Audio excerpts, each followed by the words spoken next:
Welcome to KSK TV news. ముందుగా వార్తల్లోని వివరాలను చూద్దాం. పత్రికా కార్యాలయంపై దాడికి పాల్పడిన వారిపై చర్యలు తీసుకోవాలని వర్కింగ్ జర్నలిస్టులు సీఐకి ఫిర్యాదు చేశారు.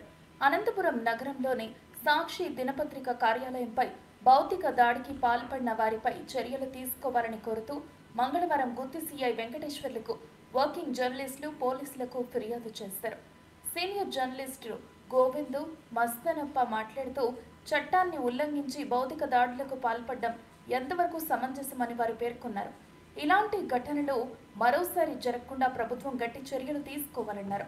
ఈ కార్యక్రమంలో సీనియర్ జర్నలిస్టులు గోవిందరాజులు, మస్తనప్ప, అబ్దుల్, బాచి, రామకృష్ణ, నరేష్, రఫీ, బాషా, రమేష్, హరి, జలీల్, పెద్దయ్య తదితరులు పాల్గొన్నారు.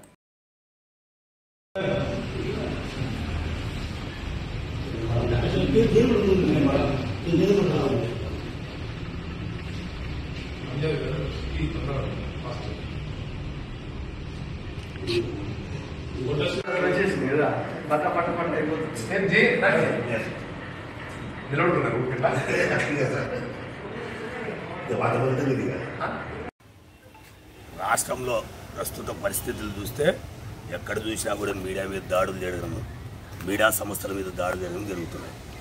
ఒకవేళ ఎక్కడన్నా కానీ ఇల్లీగల్గా ఏమన్నా జరిగినా దాన్ని చట్ట ప్రకారం పోవాలి తప్ప ఇట్లా భౌతిక దాడులు పాల్పడడం అనేది తప్పు.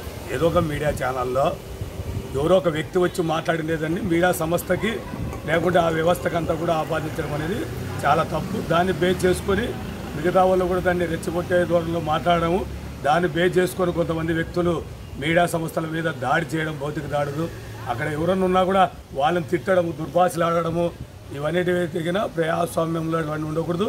మరి ముఖ్యంగా పత్రికా వ్యవస్థ అనేది ఇది 4వ స్తంభము.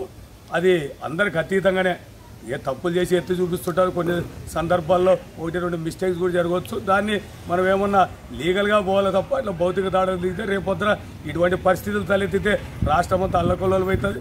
మీడియా అన్నా కూడా లేకుంటే విలేకరులు అన్నా కూడా ఎక్కడ కూడా రేపొద్దున రెస్పెక్ట్ లేకుండా పోతుంది. మీడియాకు ఉన్నటువంటి గౌరవంని అట్లనే కాపాడుకోవాలా. ఏదన్నా ఉన్నా కూడా చట్ట ప్రకారం పోవాలి తప్ప భౌతిక దాడులకు దిగకూడదని ఈ సందర్భంగా మేమంతా ఎవరైతే దాడులు చేశారో వాళ్ళందరికీ హెచ్చరిస్తున్నాం.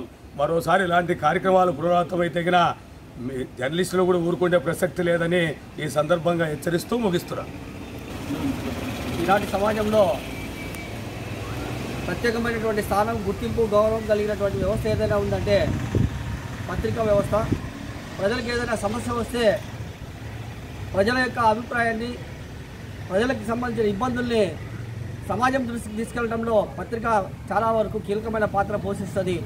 అయితే దురదృష్టం ఏంటంటే గత 2-3 దశాబ్దాలుగా ప్రత్యేకించి పత్రికా రంగంలో కూడా రాజకీయాలు చెప్పించబడ్డం, ఆ రాజకీయాలు గ్రూపులుగా తయారు కావడం, దీనివల్ల ఎవరు అధికారంలోకి ఉంటే వాళ్ళ పెత్తనాన్ని చూపించుకోవడం కోసం పత్రికా రంగంలో గ్రూపులు తయారు చేయడమే కాకుండా వాళ్ళ యొక్క అభిప్రాయాన్ని జనం అభిప్రాయంగా చెప్పడానికి ప్రయత్నం చేయడం అనేది దుర్మార్గమైన పద్ధతి. ఈ క్రమంలోనే పత్రికలపైన వివక్షత తయారవుతూ ఉంది. అయితే పత్రికా రంగంలో పనిచేస్తున్నటువంటి కొంత నిజాయితీ కలిగిన వ్యక్తుల వల్లనే ఈరోజుకి కనీసం అక్కడ కూడా విలువలు ఉన్నాయి.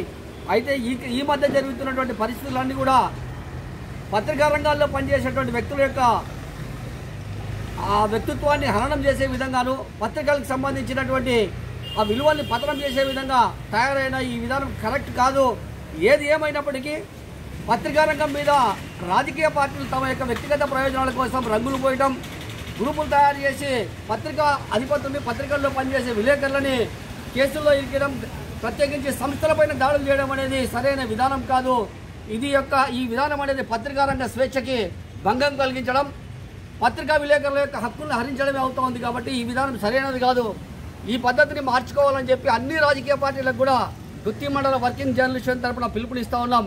అందులో భాగంగానే మేము చెప్పదలుచుకున్నది ఏమంటే ఎక్కడ కూడా ఎవరు కూడా మీ యొక్క అభిప్రాయాన్ని రాజకీయ పార్టీల్లో పనిచేసేటువంటి కొందరు నేతలు వారి ప్రయోజనాల కోసం వాళ్ళ యొక్క అభిప్రాయాన్ని ప్రజాభిప్రాయంగా తీసుకొచ్చి పత్రికల మీద దాడులు చేయడం అనేది చాలా దుర్మార్గమైన చర్య. ఈ చర్యని గుత్తి మండల వర్కింగ్ జర్నలిస్టులుగా ఖండిస్తూ ఉన్నాం. అందులోనే భాగంగానే ఈరోజు మేము గుత్తి సిఐ గారికి వినతి పత్రం ఇవ్వడం జరిగింది. సాక్షి కార్యాలయం పైన దాడి చేసినటువంటి వ్యక్తులు ఎవరైనా కానీ రాజకీయాలకు అత్యంతంగా వారిని వెంటనే అరెస్ట్ చేయాలని చెప్పి ఈ సందర్భంగా మేము డిమాండ్ చేస్తూ ఉన్నాం.